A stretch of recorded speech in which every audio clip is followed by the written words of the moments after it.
Assalamualaikum warahmatullahi wabarakatuh. Alhamdulillahi rabbil alamin. Wassalatu wassalamu ala ashrafil mursalin. Nabiyyina wa maulana Muhammadin wa ala alihi wa sahbihi ajma'in. Wa ashhadu an la ilaha illallah wahdahu la syarikalah. Wa ashhadu anna Muhammadan abduhu wa rasuluh. Banyak orang yang mempertanyakan, kenapa musik itu haram? Dan kenapa orang yang bernyanyi sambil diiringi dengan musik atau lagu-lagu cinta atau yang semisalnya itu dilarang dalam agama Islam. Dan banyak sekali para asatidzah yang menyampaikan akan kajian seputar masalah haramnya musik. Apa latar belakangnya? Tunjukkan kepada kami. Baik, insya Allah di kesempatan kali ini kita akan mengupas bagian itu. Sebelumnya kita memahami bahwa sebagai muslim kita punya aturan. Dan sumber aturan yang diturunkan oleh Allah Subhanahu wa Ta'ala adalah Al-Quran dan Sunnah. Serta ada satu aturan yang disepakati oleh para ulama sebagai aturan yang berlaku bagi umat, yaitu ijma. Sehingga ketika kita sudah mendapatkan bukti bahwasanya aturan itu ada dalam Al-Quran, hadis dan ijma, maka ini adalah bukti yang tidak bisa lagi terbantahkan. Karena itu sudah sangat jelas. Dan insya Allah di kesempatan kali ini, kami akan memaparkan beberapa dalil dari Al-Quran, dari hadis Nabi SAW, dan dari pernyataan ijma yang disampaikan oleh para ulama berkaitan dengan posisi hukum musik. Sehingga dari situ nanti kita bisa mengambil kesimpulan musik itu halal ataukah haram. Baik, sekarang kita akan baca dalil dari Al-Quran dan Sunnah. Yang pertama dari Al-Quran. Allah Subhanahu wa Ta'ala berfirman di surat An-Najm. Qauluhu ta'ala wa antum samidun. Allah berfirman wa antum samidun. Apa yang dimaksud dengan samidun? Wa antum samidun ay lahun mu'ridun. Kata Al-Hafidh Ibn Katsir, samidun maknanya adalah lahun, kalian lalai, kalian berpaling. Ini berdasarkan tafsir dari Ibnu Abbas sebagaimana yang diriwayatkan oleh Al-Walibi dan Al-Aufi dari Ibnu Abbas. Wa qala Ikrimah, dan Ikrimah mengatakan anhu dari Ibnu Abbas. Yang dimaksud wa antum samidun ay huwal ghina bi lughati himyar. Yang dimaksud dengan samidun maknanya adalah nyanyian berdasarkan bahasanya suku Himyar. Yuqalu samadalana ay ghanna lana. Jika orang Arab mengatakan samadalana atau sammit lana, maka maknanya adalah ghanna lana. Berikan nyanyian untuk kami. Itu ungkapannya adalah sammit lana. Atau samadalana ghanna lana. Orang itu bernyanyi untuk kami. Lalu kesimpulan yang disampaikan oleh At-Tabari, fakanu idza sami'ul Qur'an, masyarakat musyrikin ketika mereka mendengarkan Al-Qur'an yutla, dibacakan, taghannau, mereka bernyanyi, ya. Mereka menyenandungkan nyanyian, wala'ibu, dan mereka bermain, tidak memperhatikan, hatta la yasma'u, sampai mereka tidak mendengar. Baik. Dan ini salah satu di antara ayat yang menunjukkan bahwa di antara kebiasaan buruk orang musyrikin, ketika ada Al-Quran dibacakan, mereka itu bernyanyi.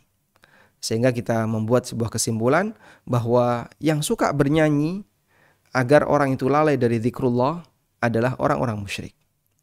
Selanjutnya kita akan beralih ke dalil yang kedua.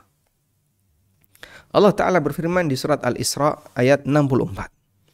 Wastafziz man istata'ta minhum bisautik. Hasunglah mereka, para manusia, man istata'ta, yang mampu untuk kalian ajak, bisautika, dengan suaramu. Konteks ayat ini berbicara tentang iblis ketika diusir oleh Allah Subhanahu wa Ta'ala dan dia punya tekad untuk menyesatkan umat manusia. Maka iblis bertekad akan menyesatkan Bani Adam. Kemudian Allah Subhanahu wa Ta'ala berikan tantangan. Wastafziz man istata'ta minhum bisautik. Silahkan kamu hasung siapapun di antara mereka yang mampu untuk kalian goda, untuk kalian pengaruhi, bisautik, dengan suaramu. Qala Qurtubi, kata Al-Qurtubi, wa sautuhu, dan yang dimaksud dengan suara iblis adalah kullu da'in yad'u ila ma'siyatillah. Semua orang yang mengajak masyarakat untuk bermaksiat kepada Allah. An Ibni Abbas, dan ini berdasarkan tafsir dari Ibnu Abbas. Qala Mujahid. Mujahid mengatakan yang dimaksud dengan wasautik, dan hasunglah mereka dengan suaramu, al-ghina wal mazamir wal lahu.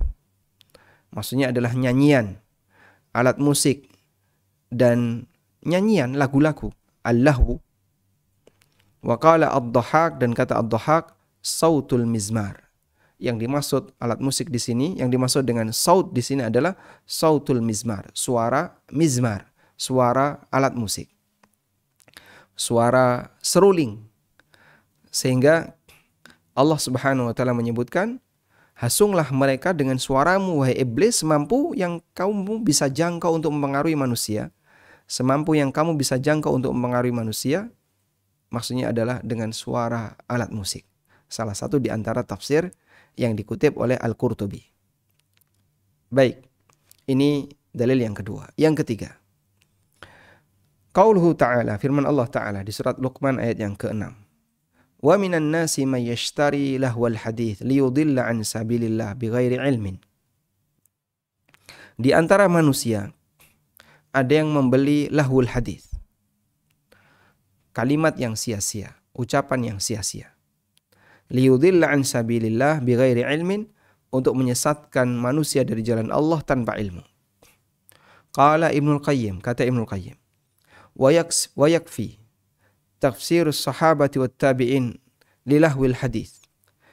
Kita cukupkan dengan tafsir sahabat dan tabi'in untuk makna lahwul hadits, bi annahul ghina, maknanya di situ adalah nyanyian. Sahha dzalika an Ibnu Abbas, ini berdasarkan riwayat yang sahih dari Ibnu Abbas dan Ibnu Mas'ud radhiyallahu taala anhum. Wa qala Abu Sahba, kata Abu Sahba, aku bertanya kepada Ibnu Mas'ud mengenai firman Allah Ta'ala, wa minan nasi may yashtari lahwal hadits. Faqala, lalu Ibnu Mas'ud mengatakan, wallahi alladzi la ilaha ghairu, demi Allah tidak ada Tuhan yang berhak disembah selain Dia. Huwal ghina, itu adalah nyanyian. Orang bernyanyi, menyenandungkan nyanyian, berdendang, itulah maksud lahwul hadits. Yuraddiduha thalatha marrat, beliau ulangi sebanyak 3 kali. Tafsir untuk lahwul hadits dari Ibnu Mas'ud radhiyallahu anhu adalah nyanyian, yang umumnya nyanyian itu diiringi dengan musik. Baik, ini dalil yang ketiga. Sekarang kita beralih pada hadis, dalil yang keempat. Kami mencuplik dari hadis dari Abu Malik Al-Asy'ari radhiyallahu anhu. Beliau menyebutkan sebuah riwayat. La yakunanna min ummati aqwamun yastahilluna al-hira wal harira wal khamra wal ma'azif. Nabi SAW bersabda, sungguh akan ada di antara umatku aqwamun, sekelompok orang, yastahilluna al-hira, yang mereka menghalalkan al-hira. Yang dimaksud al-hira di sini adalah zina. Wal harira, dan sutra bagi laki-laki. Wal khamra, khamr. Wal ma'azif, dan alat musik. Rawahul Bukhari, hadis riwayat Bukhari nomor sekian. Dan yang dimaksud dengan yastahillun, menghalalkan di sini adalah menghalalkan dari sisi praktek perbuatan. Artinya mereka melakukannya dan itu sering dilakukan, berkali-kali dilakukan. Karena tahlil di sini bukan tahlil i'tiqadi, tapi tahlil fi'li. Bukan tahlil keyakinan, tapi tahlil perbuatan. Sehingga mereka lakukan itu, mereka jadikan sebagai kebiasaan dan perbuatan yang biasa dilakukan. Maka mereka tidak sampai keluar dari umat Muhammad sallallahu alaihi wasallam. Sehingga Nabi sallallahu alaihi wasallam menyebut, la yakunanna min ummati, akan ada di antara umatku. Artinya mereka masih muslim. Qala Al-Hafidh Ibnu Hajar, kata Al-Hafidh Ibnu Hajar. Wa naqala Al-Qurtubi, dinukil oleh Al-Qurtubi dari Al-Jauhari, seorang ahli bahasa. Al-ma'azif maknanya adalah al-ghina. Yang dimaksud dengan al-ma'azif di situ adalah al-ghina, nyanyian. Qala Al-Fairuz Abadi. Fairuz Abadi menyebutkan, al-ma'azif Al-ma'azif adalah al-malahi kal'ud wa tunbur wal azif al-la'ib biha wal mughanni. Ma'azif itu alatnya, yaitu al-malahi, alat musik seperti gitar atau tunbur, ya sejenis gitar juga, gitar versi Arab. Sedangkan al-azif itu pemainnya, biha yang memainkan al-ud wa tunbur, wal mughanni dan yang mendendangkan lagunya. Sehingga ketika Nabi SAW menyebutkan yastahillun, mereka menghalalkan, berarti sebenarnya hukumnya adalah haram, ya. Tapi kemudian dipraktekkan dan itu dilarang. Karena disebut menghalalkan berarti asalnya adalah perbuatan yang haram. Dan kita bisa lihat di sini Nabi SAW menggandengkannya dengan beberapa perbuatan haram yang lain, al-hira, wal harir, wal khamra, perbuatan zina, sutra, dan khamr. Sehingga dalam deretan itu menunjukkan bahwasanya al-ma'azif termasuk di antara sesuatu yang dilarang. Dan ingat di sini al-ma'azif menurut Fairuz Abadi adalah alatnya, medianya. Media untuk bermusik. Sehingga bukan alat musik tertentu, tapi dia adalah media untuk bermusik. Mencakup apapun alat musik. Baik bentuknya gitar, maupun tunbur, maupun alat musik yang lainnya. Baik, ini dalil dari Al-Quran dan Sunnah. Kita sudah sebutkan ada 4 dalil dari Al-Quran dan Sunnah. Sekarang saya tambahkan dengan al-ijma'at fi hurmatil musiki. Beberapa nukilan ijma' mengenai haramnya musik. Disebutkan dalam Sunan An-Nasa'i, ada keterangan dari Al-Auza'i, Anil Auza'i, dari Al-Auza'i. Qala, beliau bercerita, kata Umar ibn Abdul Aziz. Umar bin Abdul Aziz pernah menulis surat kepada Umar ibn Walid. Kitaban fihi wa qassama abika laka al-khums kulliha. Wa innama sahmu abika kasahmi rajulin minal muslimin. Beliau tulis sebuah surat dan di situ isinya fihi, pembagian tentang masalah ghanimah. Kemudian beliau sebutkan bahwasanya ayahmu berhak mendapatkan 1/5 dan seterusnya. Wa fihi haqqullah wa haqqur rasul wa dzil qurba wal yatama wal masakin wa ibnis sabil. Di sana ada hak Allah, hak Rasul, dzil qurba wal yatama wal masakin, sebagaimana aturan yang berlaku pada ghanimah. Baik. Lalu beliau mengatakan, fama aktsara khusama'u abika yaumal qiyamah. Beliau meminta dan ngasih nasihat, jangan sampai ayahmu itu memiliki banyak musuh besok di hari kiamat. Fa kaifa yanju man kathurat khusama'uhu. Bagaimana mungkin orang yang ketika di hari kiamat punya banyak musuh bisa selamat? Lalu beliau kasih nasihat. Wa idharu kal ma'azif wal mizmar bid'atun fil Islam. Dan kamu memainkan alat musik serta menggunakan seruling adalah bid'ah dalam Islam. Walaqad hamamtu an ab'atha ilaika mayyajuzzu jummataka jummatassu. Dan saya punya keinginan untuk mengutus seseorang agar dia menarik rambutmu. Baik. Coba kita lihat di sini. Umar bin Abdul Aziz rahimahullah menyebut al-ma'azif wal mizmar sebagai bid'atun fil Islam. Apa yang dimaksud dengan bid'atun fil Islam? Ay ghairu ma'rufatin fis salaf. Sesuatu yang tidak dikenal di masa silam. Sehingga di zaman para sahabat, yang namanya seruling, namanya gitar, dan alat-alat musik seperti itu, mereka tidak mengenalnya. Meskipun budaya itu sudah ada sejak zaman jahiliyah. Tapi bagi kaum muslimin, itu bukan sebagai media hiburan mereka. Maka ketika di zaman Umar bin Abdul Aziz, ada bawahannya yang melakukan seperti itu, diberi nasihat, wa idharu kal ma'azif wal mizmar bid'atun fil Islam. kamu bermain musik dan bermain seruling itu adalah perbuatan bid'ah dalam Islam. Artinya tidak dikenal di masa salaf. Baik, ini bisa kita simpulkan bahwasanya Umar bin Abdul Aziz memahami kaum muslimin di zaman sampai beliau itu tidak pernah mengenal yang seperti ini. Bisa kita sebut sebagai salah satu isyarat ijma' dari Umar bin Abdul Aziz. Selanjutnya, kita beralih kepada kitab yang kedua. Kalau tadi Sunan An-Nasa'i, berikutnya adalah Jami' Bayanil Ilmi wa Fadli karya Ibnu Abdul Bar. Beliau menyebutkan fi babil ibarah an hududi ilmi diyanat wasairil ulumi al-muntahilat. Mengenai batasan ilmu agama dan ilmu yang dikembangkan oleh manusia selain ilmu agama. Lalu beliau mengatakan, di antara ilmu yang ketika itu berkembang, dipelajari oleh sebagian masyarakat, beliau mengatakan, fa'amma ilmul musiqi, adapun ilmu musik, ya, karena musik juga dipelajari, adapun ilmu musik, wallahwi, dan alat musik, famuttarahun wa manbudhun inda jami'i ahlil adyan ala syari'ati al-ilmi wal iman.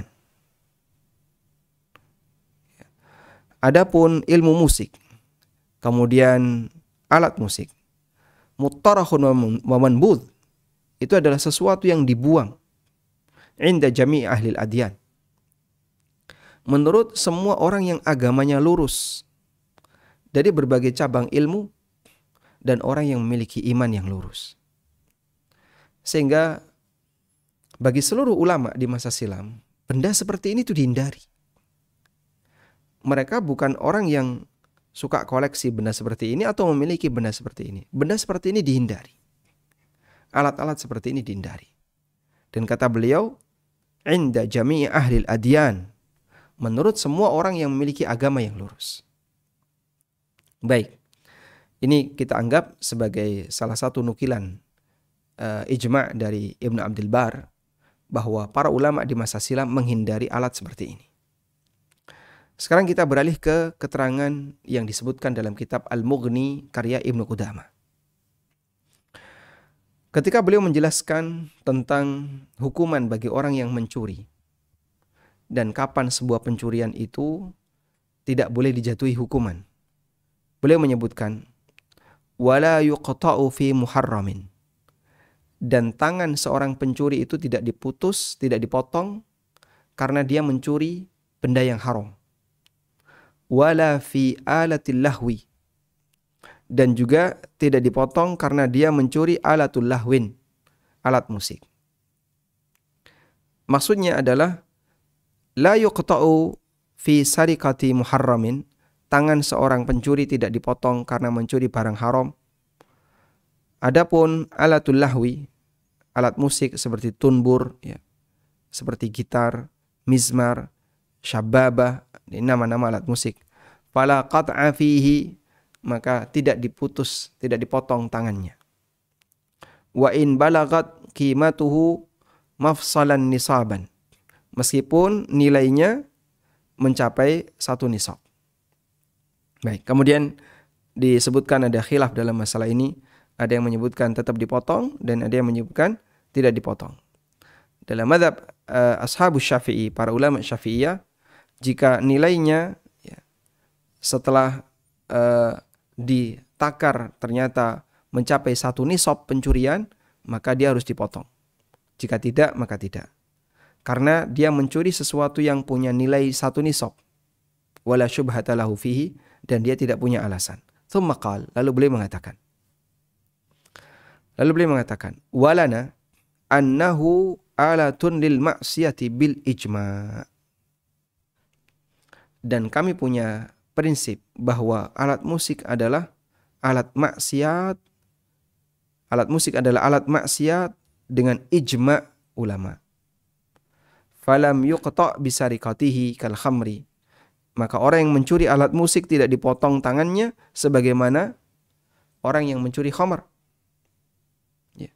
Sehingga yang menjadi kepentingan kita dari pernyataan Ibnu Qudamah di sini adalah pernyataan beliau bahwa alat musik disebut oleh beliau sebagai alatul maksiyah bil ijma'. Alat maksiat dengan sepakat ulama. Saya kira ini adalah sebuah pernyataan ijma' yang sangat tegas. Baik, ini pernyataan ijma' yang ketiga.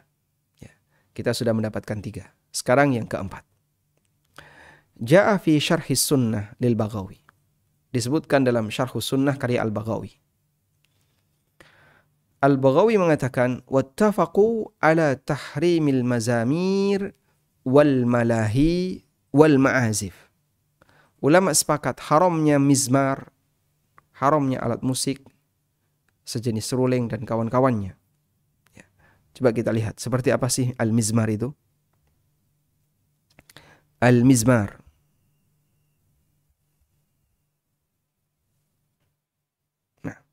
Al-mizmar adalah alat musik sejenis seruling. Tayyib, kita lanjutkan. Wal malahi dan alat musik wal ma'azif. Ma'azif tadi sudah kita singgung di atas berdasarkan keterangan dari Fairuz Abadi adalah bentuk jamak dari kata mi'zafah yang artinya alat yang digunakan untuk bermusik. Sehingga mencakup umum. Baik, ini ijma' yang keempat. Kita beralih kepada nukilan ijma' yang kelima. Ja'a fi inaratil fikri. Disebutkan dalam kitab Inaratul Fikri bima huwal haqqu fi kaifiyati dzikri. Karya Burhanuddin Al-Buqai. Beliau mengutip keterangan Al-Imam Abu Laits As-Samarqandi, salah seorang ulama Hanafiyah. Qal As-Samarqandi ini mengatakan, ad-dalalatu ala tahrimis sima'i wal ghina wal raqs wa ghairiha min al-lahwi al-kitab wa sunnah wa ijma'ul ummah. Dalil yang menunjukkan haramnya mendengarkan musik, bernyanyi, ar-raqs, ya, joget, atau yang lainnya, min al-lahwi yang itu merupakan nyanyian-nyanyian atau hiburan-hiburan yang terlarang. Dalil larangan itu adalah Al-Quran, Sunnah, dan Ijma'ul Ummah. Baik, saya kira ini demikian tegas. Beliau mengatakan musik itu dilarang dengan ijma' umat. Dari keterangan Al-Imam Abu Laits As-Samarqandi. Wa naqala an Abil Mahasin Al-Harrani, dan dinukil dari wa nukila an Abil Mahasin Al-Harrani, dan dinukil dari Abul Mahasin Al-Harrani. Innal kitaba was sunnah wal ijma' mun'aqidun ala tahrimil ghina. Al-Quran, sunnah, dan ijma' dengan tegas menyatakan haramnya nyanyian. Haramnya menendangkan lagu bernyanyi. Tayyib. Saya kira ini lebih tegas dari yang sebelumnya, sehingga kalau yang sebelumnya mungkin orang masih menyatakan itu hanya isyarat, kalau ini saya kira ini bukan isyarat. Demikian tegas nukilan yang disebutkan dalam kitab Inaratul Fikri. Baik, selanjutnya kita lihat yang keenam. Yang keenam, keterangan Al-Faqih Al-Muhaqqiq Ibnu Hajar Al-Haytami Asy-Syafi'i. Beliau mengatakan al-autar wal ma'azif kat-tunbur, gitar yang ada benangnya, al-ma'azif dan alat musik yang lain, kat-tunbur wal ud was sanj. Coba kita lihat seperti apa sih at-tunbur. At-tunbur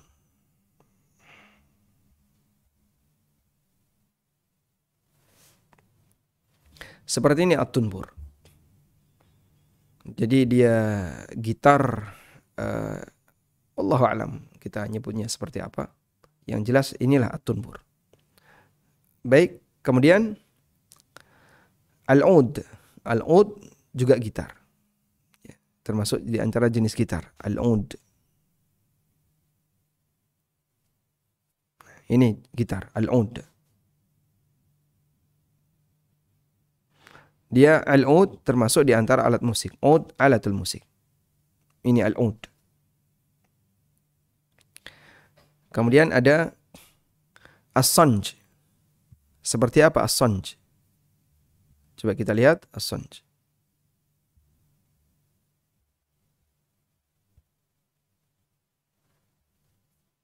Baik. Apa? Simbal. Ini daftar alat musik yang ada di masa silam yang disebutkan oleh Al-Haytami Asy-Syafi'i. Wa ghairu dzalika min alat wa ghairi dzalika min al-alat al-masyhurah inda ahli al-lahwi was-safaha wal-fusuq. Dan alat-alat yang semisal yang terkenal di kalangan ahlul lahwi, para penyanyi, para orang yang suka bermusik, was-safaha, dan suka aktivitas yang tidak bernilai, aktivitas kebodohan, wal-fusuq, dan perbuatan kefasikan. Wa hadhihi kulluha muharramatun bila khilaf. Lalu beliau nyatakan semua itu haram bila khilaf, tanpa ada perbedaan pendapat. Wa man haka fihi khilafan, kalau ada yang menyatakan di situ ada perbedaan pendapat, faqad ghalata, maka dia salah. Au ghalaba alaihi hawa, atau dia terlalu didominasi oleh hawa nafsunya. Hatta asammahu wa a'mahu wa mana'ahu huda, sampai membuat dia tidak memfungsikan pendengarannya, matanya, sehingga itu yang menjadi penghalang dia untuk mendapatkan petunjuk. Wa zalla bihi an sunani taqwa, dan dia tergelincir, terpeleset dari prinsip takwa. Wa mimman hakal ijma' ala tahrimi dzalika kullihi, dan di antara ulama yang menyebutkan ijma' haramnya alat-alat musik itu adalah Al-Imam Abul Abbas Al-Qurtubi, wa huwa thiqatul adl, fa innahu qala kama naqalahu a'immatuna wa aqarruhu. Beliau menyatakan dan menukil sebagaimana dinukil oleh para ulama kami, wa aqarruhu, dan beliau menegaskan hal itu. Masya Allah. Demikian yang bisa kami sajikan. Kami telah menyampaikan 3 dalil dari Al-Quran, 1 dalil dari sunnah Nabi SAW, dan 6 nukilan ijma' yang disampaikan oleh para ulama. Totalnya 10. Tilka asyaratun kamilah. Inilah 10 dalil yang bisa kami aturkan. Sehingga dari sini kita bisa membuat kesimpulan bahwa alat musik, bernyanyi dengan musik, atau nyanyian-nyanyian yang semisal, bagi para ulama itu adalah perbuatan yang terlarang. Karena itu Anda bisa memahami kenapa ada banyak ustadz dan ada banyak da'i yang menyampaikan bahwasanya musik itu haram. Karena mereka hanya menyampaikan sebagaimana yang disampaikan oleh para pendahulu kita. Disampaikan oleh Al-Quran, disampaikan oleh hadis, dan juga para ulama yang mendahului kita. Demikian, wassallallahu ala nabiyyina Muhammadin wa ala alihi wa sahbihi wasallam. Wa akhiru da'wana anil hamdulillahi rabbil alamin. Wassalamualaikum warahmatullahi wabarakatuh.